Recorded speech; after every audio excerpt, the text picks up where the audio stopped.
माननीय गृह मंत्री श्री अमित शाह जी के निर्देशानुसार राज्यों से महत्वपूर्ण बिंदुओं पर चर्चा कर स्थिति को नियंत्रण में रखने का प्रयास जारी है।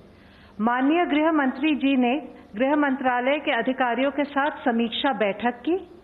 उन्होंने इस बात पर जोर दिया कि हमारी कोरोना के साथ अभी भी लड़ाई जारी है, इसलिए लॉकडाउन मेजर्स के साथ समय समय पर दिए गए दिशा निर्देशों का निष्ठापूर्वक पालन किया जाना चाहिए।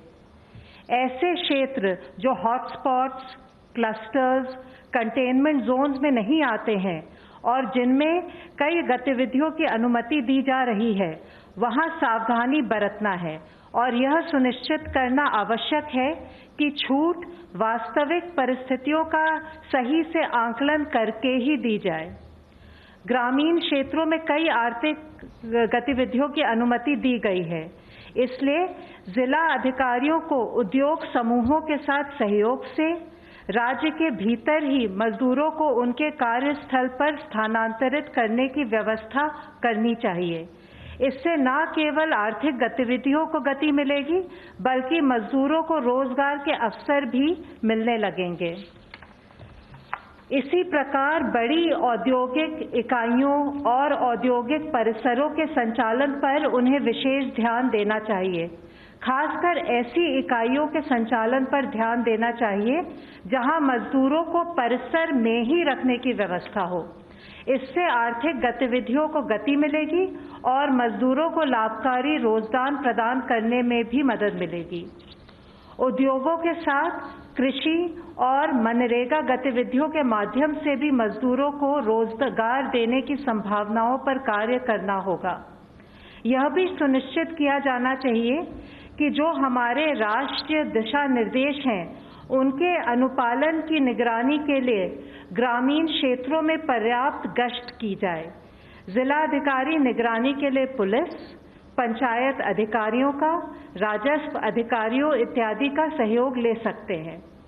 इसी प्रकार वे मजदूर जो राहत शिविरों में रह रहे हैं, उनके लिए उपलब्ध सुविधाओं का, जैसे भोजन की गुणवत्ता आदि पर अधिक ध्यान देना चाहिए। यद्यपि स्थिति चुनौतीपूर्ण है, लेकिन इस प्रकार के मुद्दों को संबोधित किया जा सकता है। राज्यों को यह भी सुनिश्चित करना जरूरी है कि अब जब मेडिकल टीमों के माध्यम से सामुदायिक परीक्षण यानी कि कम्युनिटी टेस्टिंग की जा रही है, तो मेडिकल टीमों को पर्याप्त सुरक्षा देनी चाहिए। इसी प्रकार यदि सामुदायिक परीक्षण के लिए जाने से पहले समुदाय के जिम्मेदार नेताओं को शामिल करके शांति समितियों को सक्रिय किया जाए, तो काम सुचारू रूप से किया जा सकता है। इसी प्रकार के प्रयास से कोविड-19 के परीक्षण, उपचार और अन्य संबंधित पहलुओं के बारे में जो लोगों को जागरूक बनाकर उनमें फैली भ्रांतियों को दूर करना है, उसमें हमें मदद मिलेगी। माननीय गृह मंत्री जी के निर्देशानुसार गृह मंत्रालय ने प्रवासी मजदूरों की राज्य के भीतर आवाजाही के लिए एक SOP आज जारी किया है, जिससे कि वो जो अनुमति प्राप्त आर्थिक गतिविधियां हैं, उसमें रोजगार के लिए सुचारू रूप से जा सके। इस आवाजाही में सोशल डिस्टेंसिंग इत्यादि का सख्ती से पालन किया जाना है। सभी राज्य सरकारों को और केंद्र शासित प्रदेशों को इस SOP के क्रियान्वयन के हेतु निर्देश दिए गए हैं। धन्यवाद। ICMR representative please. हमने अब तक 3,86,791 टेस्ट किए हैं, 3,86,791। उनमें से कल के दिन में 37,173 यानी 37,173 टेस्ट हुए। उन टेस्टों में से 29,287 टेस्ट, अब ये लैब की संख्या हर रोज तो बढ़ती जा रही है, 194 लैब्स ICMR नेटवर्क में हैं, उनमें हुए। 7,886 ये प्राइवेट सेक्टर में कल काफ़ी ज़्यादा टेस्टिंग में इम्प्रूवमेंट हुआ है, 82 लैब्स में हुआ है। Health ministry representative please. अब तक 2,231 people they have been cured and which takes our percentage of people who are cured is to 14.19%. कल से टोटल अब तक 1334 केसेस नए आए हैं और टोटल कंफर्म केसेस की संख्या 15,712 है। लास्ट 24 आवर्स में 27 नई डेथ रिपोर्ट हुई हैं, which takes our total death toll to 507 death so far. जैसे कि मैंने आपको कल भी बताया था, माहे इन पुडुचेरी और कोडगु इन कर्नाटका में पिछले 28 दिनों से कोई केस नहीं आया है। इसके साथ ही अगर आज का डेटा देखें तो 54 ऐसे एडिशनल डिस्ट्रिक्ट्स हैं beside the 2 above districts in 23 states and union territories जहां पिछले 14 दिनों से कोई केस नहीं आया है। इसमें 10 नए डिस्ट्रिक्ट्स इंक्लूड हुए हैं। वह डिस्ट्रिक्ट्स है गया और सारण इन बिहार, बरेली इन उत्तर प्रदेश, फतेहगढ़ साहिब रूपनगर पंजाब से, भिवानी, हिसार, फतेहाबाद हरियाणा में, कचार और लखीमपुर असम से हैं। मैं आप लोगों से फिर यही रिक्वेस्ट करना चाहूँगा कि हमारा एफर्ट होना चाहिए कि इन डिस्ट्रिक्ट्स में फर्दर केसेज न आए और वो कंटिन्यूड विजिल हमारी बनी रहे। इसके साथ ही वैक्सीन और ड्रग टेस्टिंग से संबंधित साइंस के फ्रंटियर्स पर काम करने के लिए आज एक हाई लेवल टास्क फोर्स का गठन किया गया है। इसके को चेयर मेंबर नीति आयोग और principal scientific adviser to government हैं।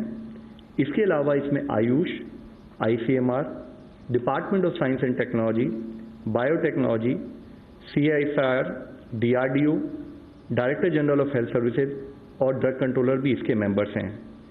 इस टास्क फोर्स का मुख्य उद्देश्य एकेडमिया, इंडस्ट्री और जो इंटरनेशनल एफर्ट्स हो रहे हैं उनको इनेबल करना, उनको फर्दर स्पीड अप करना है।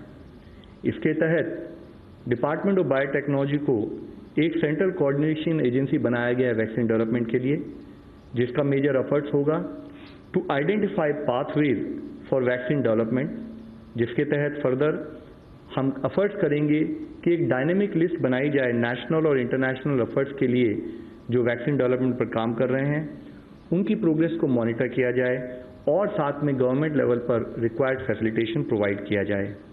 साथ ही इस टास्क फोर्स के तहत clinical cohorts which will be focusing on long term follow up of people for having better understanding of disease and it's management, उस पर भी काम होगा। इसके तहत फर्दर हम बायोस्पेसिमेंट्स भी कलेक्ट करेंगे जो कि हमारा एक बेसिस बनेंगे फर्दर ड्रग और वैक्सीन ट्रायल्स के लिए। यह हमारे जो सैंपल टेस्टिंग प्रोटोकॉल है उससे अलग एक कार्य होगा। आज मैं एक मुख्य विषय फिर आप लोगों की दृष्टि में लाना चाहूँगा। माननीय प्रधानमंत्री जी ने 14 अप्रैल को राष्ट्र के अपने संबोधन में कहा था कि 20 अप्रैल के बाद से कुछ जगहों पर सेलेक्टिव रिलैक्सेशन दिया जाएगा और उसके अकॉर्डिंग 20 अप्रैल यानी कि आज रात से नॉन कंटेनमेंट एरियाज में सेलेक्टिव रिलैक्सेशन के तहत हॉटस्पॉट्स जो डिस्ट्रिक्ट है हमारे, उसमें कंटेनमेंट एरियाज में ये रिलैक्सेशन लागू नहीं होगा। स्टेट्स, यूटीज लोकल रिक्वायरमेंट्स के अकॉर्डिंग जो गाइडलाइंस गवर्नमेंट ऑफ इंडिया ने दी हैं उससे फर्दर स्ट्रिक्ट मेजर्स भी इम्पोज कर सकती हैं। कंटेनमेंट जोन्स के विषय में मैं बताना चाहूँगा कि जो हमारी हेल्थ मिनिस्ट्री गाइडलाइंस है वह कहती है कि हॉटस्पॉट्स या रेड जोन्स वो एरियाज हैं जहाँ पर या तो लार्ज नंबर में कोविड केसेस पाए गए हैं या जहाँ पर कोविड केसेस का डबलिंग रेट 4 दिन से कम है। इन हॉटस्पॉट्स में लोकल एडमिनिस्ट्रेशन डिजीज स्प्रेड को कंट्रोल करने के लिए कंटेनमेंट जोन्स और बफर जोन्स को डिलिनेट करते हैं। इन कंटेनमेंट जोन्स में कोई भी रिलैक्सेशंस परमिटेड नहीं है। यहाँ पर स्ट्रिक्ट पैरामीटर कंट्रोल होगा और जिसके तहत इसेंशियल सर्विसेज के अलावा कोई और सर्विसेज अलाउ नहीं की जाएंगी। जहाँ पर भी हम साथ में सेलेक्टिव रिलैक्सेशन देंगे यानी कि इन कंटेनमेंट जोन से बाहर का एरिया, वहाँ पर भी स्टेट्स और डिस्ट्रिक्ट्स को इंश्योर करना है कि जो एग्जिस्टिंग लॉकडाउन से संबंधित मेजर्स हैं उनका स्ट्रिक्ट कंप्लायंस हो। ऑफिसेज, वर्क प्लेसेज, फैक्ट्रीज और इस्टेब्लिशमेंट हैं वहाँ पर सोशल डिस्टेंसिंग से रिलेटेड SOPs और उससे रिलेटेड प्रिपरेटरी एक्शन लिए जा चुके हों। कुछ एक्टिविटीज़ जो 3 मई तक देश में प्रोहिबिटेड रहेंगी, even in these relaxation areas, I would like to cite and bring to your notice, they are primarily passenger traffic movement by air, rail, road, except जहाँ पर कि वहाँ पर उनको एग्जम्प्ट किया गया हो, एजुकेशनल और उससे related institutions, industrial, commercial activities और hospitality services unless and till they are specifically exempted. साथ ही cinema halls, malls, shopping complexes, entertainment parks, etc. Social, political, cultural, religious, entertainment और academic और साथ में स्पोर्ट्स गैदरिंग भी ये उस समय पर प्रोहिबिटेड रहेंगे 3 मई तक। रिलीजियस प्लेसेस और प्लेसेस ऑफ वर्शिप और रिलीजियस कॉन्ग्रीगेशंस भी हमने रिक्वेस्ट की है कि वह जो हैं प्रोहिबिटेड रहें। Taxis including autos and cycle rickshaws और कैब एग्रीगेटर्स भी प्रोहिबिटेड कैटेगरी में आते हैं।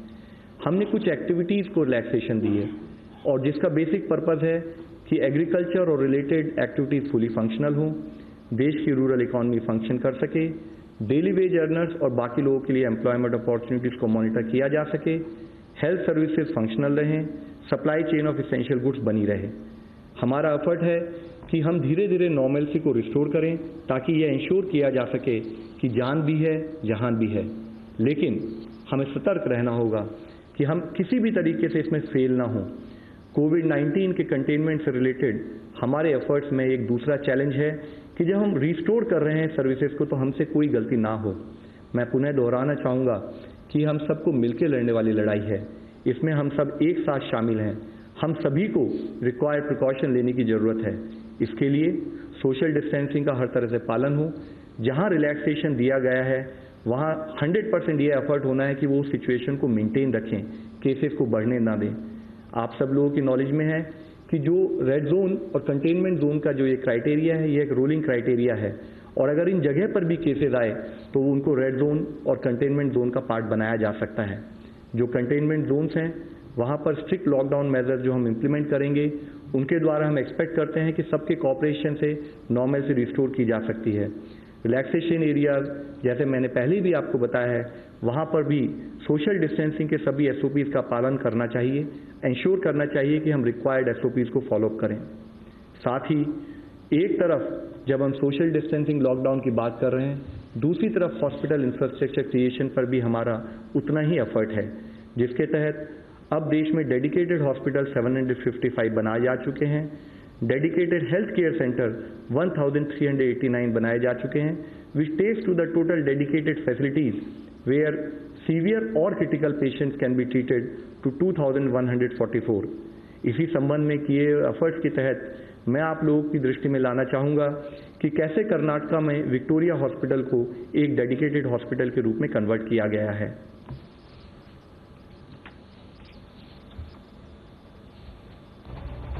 कर्नाटक राज्य सरकार का विक्टोरिया हॉस्पिटल जो बेंगलोर मेडिकल कॉलेज से एफिलेटेड है, दक्षिण भारत में उत्तम चिकित्सा के लिए जाना जाता है। ये अस्पताल 1901 में शुरू हुआ। ये अस्पताल उस वक्त के शाही घराने वाडियार परिवार की पहल थी जब बेंगलुरु प्लेग जैसी महामारी से जूझ रहा था। ये अस्पताल उस वक्त लोगों की जान बचाने में कामयाब रहा और अब जैसे इतिहास खुद को दोहरा रहा हो। ये अस्पताल कोविड-19 के इलाज के लिए चिन्हित किया गया है। इस अस्पताल में विशेष इलाज के लिए अलग शाखाएं हैं और यहाँ का इमरजेंसी और ट्रॉमा सेंटर कोविड-19 वार्ड में तब्दील कर दिया गया है। इस वार्ड में 500 से अधिक बेड्स अत्याधुनिक सुविधाओं से लैस हैं। विक्टोरिया अस्पताल के कोरोना वॉरियर्स यहाँ की डीन डॉक्टर CR जयंती और उनकी टास्क फोर्स जो दिन रात यहाँ कोरोना के खिलाफ मैदान संभाले हुए है। First and foremost, we formed a COVID task force team and set up various committees to look out all the logistic details. And most importantly, we started with the sensitization programs for our healthcare professionals. These sensitization programs includes donning and doffing of the personal protective equipment, which is the most important part to keep them safe. Number 2, we discuss the treatment protocols, and number 3, we also discuss the ICU treatment protocols. इस अस्पताल के corona ward में beds के साथ ventilators और oxygen की पूरी व्यवस्था है। जैसे ही इस वार्ड को कर्नाटक सरकार ने कोविड वार्ड घोषित किया, यहाँ के मेडिकल स्टाफ, डॉक्टर्स और अन्य मेडिकल कर्मचारियों को विशेष ट्रेनिंग दी गई। उन्हें PPE के इस्तेमाल, कोरोना मरीज के सर्वेलेंस और डिजिटल टेक्नोलॉजी के जरिए ट्रेनिंग भी दी गई। अस्पताल के एफिलेटेड कॉलेज में एक कंट्रोल रूम बनाया गया है। यहाँ से सीधा अस्पताल में कोविड वार्ड के मरीजों पर नजर रखी जा सकती है। डॉक्टर्स की एक टीम इस कंट्रोल रूम में कोविड वार्ड पर नजर रखती है और मरीजों से बातचीत भी करती है। This is the main war room, what we call it is war room. So we'll be coordinating with the doctors who are working inside the zone. I mean where the patients are. So we'll not be going there. 1 week One shift of doctors will go there. They will stay there in a separate building. They will not come out for that 1 week. And we can also do video conferencing with the doctors inside. So any senior staff can come here, do video rounds. And any psychiatry counseling for the patients, if patient gets agitated, depressed during the course of 2 weeks, can be counseled from here itself. अस्पताल में कोविड-19 से पीड़ित मरीजों को अलग अलग zone में रखा जा रहा है और उनकी जरूरत के मुताबिक उन्हें अलग श्रेणी में बांटा गया है। वायरस पीड़ित मरीजों से कम एक्सपोजर हो, इसलिए विशेष इंक्यूबेटर बनाए गए हैं ताकि डॉक्टर संक्रमित ना हो। इसके अलावा इन वार्ड्स में रोबोटिक टेक्नोलॉजी के इस्तेमाल से मरीज को दवा और खाना पहुँचाने की तैयारी हो रही है। अस्पताल में मौजूद लैब भी पूरी तरीके से अत्याधुनिक सुविधाओं से तैयार की गई है। हालांकि बेंगलुरु हॉटस्पॉट घोषित होने के चलते इस अस्पताल में शहर के अलग अलग हिस्सों से आए मरीज यहाँ इलाज करवा रहे हैं, लेकिन विक्टोरिया अस्पताल राज्य के दूसरे जिलों को भी मेडिकल सपोर्ट उपलब्ध करा रहा है। ऐसे में विक्टोरिया अस्पताल देश भर में कोविड-19 के खिलाफ चल रहे युद्ध में अपना योगदान दर्ज कर कई जिंदगियां बचाने के प्रयास में एक अहम भूमिका निभा रहा है। मास्क और फेस कवर का यूज एक बैरियर के रूप में काम करेगा, पर्टिकुलरली जहां डेंसिटी पॉपुलेशन ज़्यादा है और साथ में जब हम लोगों से इंटरेक्ट करते हैं। यह बैरियर हमें एक एडिशनल प्रोटेक्शन देता है। इससे रिलेटेड गाइडलाइंस बोथ मास्क और फेस कवर के लिए ऑलरेडी इशू की जा चुकी हैं। गृह मंत्रालय की जो डायरेक्शन है उसमें भी कहा गया है कि wearing of face cover is compulsory in all public and work places. इस संबंध में माननीय प्रधानमंत्री जी और उनकी अपील के तहत हमारे देश के क्रिकेटर की एक अपील भी मैं आप लोगों की दृष्टि में लाना चाहूँगा।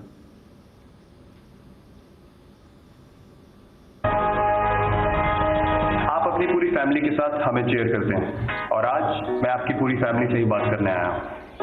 टीम इंडिया का हिस्सा होना एक बहुत गर्व की बात है, पर आज एक उससे भी बड़ी टीम बनने जा रही है, टीम मास्क फोर्स। नहीं समझे? जैसे हमारे प्रधानमंत्री ने कोरोना वायरस से लड़ने के लिए तरह तरह के टास्क फोर्स बनाए हैं, उसी तरह हम 130 करोड़ हिंदुस्तानियों को भी अपने घरों में कोरोना वायरस के खिलाफ बनानी है एक मास्क फोर्स। मास्क फोर्स का हिस्सा बनना बहुत ही आसान है। बस घर बैठे बैठे अपने लिए एक मास्क बनाइए, जैसे मैंने ये बनाया है। फौजी आपका मास्क कहाँ है? ये देख, मैंने ये बनाया है। ये है मेरा मास्क। और घर के बाहर इस मास्क को हमेशा पहनना है।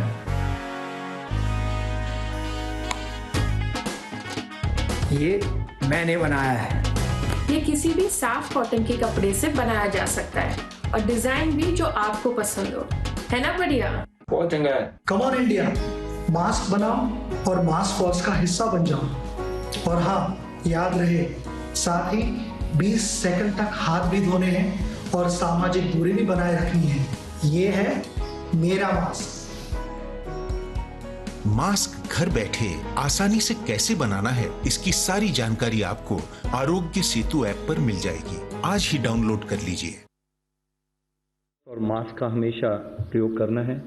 आप सबसे रिक्वेस्ट है कि फेस कवर्स को इस्तेमाल करें और इस फोर्स को ज्वाइन करें। Make your own mask and join the mask force. आज ज़रूरत है कि हम सब लोगों को एफर्ट्स करने हैं कि जो भी हमारे जिले रेड जोन के अंदर आते हैं उनको नेक्स्ट 14 दिन तक वहाँ केसेस ना आए। एफर्ट्स ऐसे हों कि उसको हम ऑरेंज जोन में कन्वर्ट करें और नेक्स्ट 28 दिन तक वहाँ कोई केस ना आए और उसके तहत हम उसको ग्रीन जोन में कन्वर्ट करें। इस एफर्ट में हम सब लोगों को मिलकर काम करना है। धन्यवाद। Question for ICMR from online questions. Scientists at Oxford University have claimed that ChAdOx1 vaccine can work against the coronavirus. What is ICMR take on this? जैसा पहले भी हम बोल रहे थे कि 70 अलग अलग ग्रुप्स वैक्सीन की खोज में जुड़े हुए हैं। उनमें से ये एक ग्रुप है और 4 ग्रुप्स हैं, यानी टोटली 5 ग्रुप्स ह्यूमन फेज में आ रहे हैं। यानी एनिमल स्टडीज पास कर चुके हैं, एनिमल को कुछ होता नहीं साइड इफेक्ट करके मेजर, और उसका असर यानी जो एंटीबॉडीज डेवलप होना है वो दिख रहा है, इससे वो आगे जा रहे हैं। जो भी कोई साइंटिस्ट का ग्रुप होता है उस सभी को तो आशा रहेगी, उसके सिवा तो वो आगे जाएंगे नहीं। हम भी एक आशा रखना ज़रूरी है कि ये शायद सक्सेसफुल हो जाए। जो भी सक्सेसफुल हो उसका फ़ायदा तो सब हम लोगों को भी मिलेगा। जैसे ये आगे जाएगी ट्रायल, ये अप्रैल महीने में शुरू हो रही है, 6 महीने के अंदर इनका 500 का रिक्रूटमेंट होने का अंदाज है और उसके रिजल्ट्स आएंगे। शायद उससे पहले ही रिजल्ट्स लाने की इंटरिम एनालिसिस में ज़्यादा अंदाज आएगा, फिर उसको देखा जाएगा।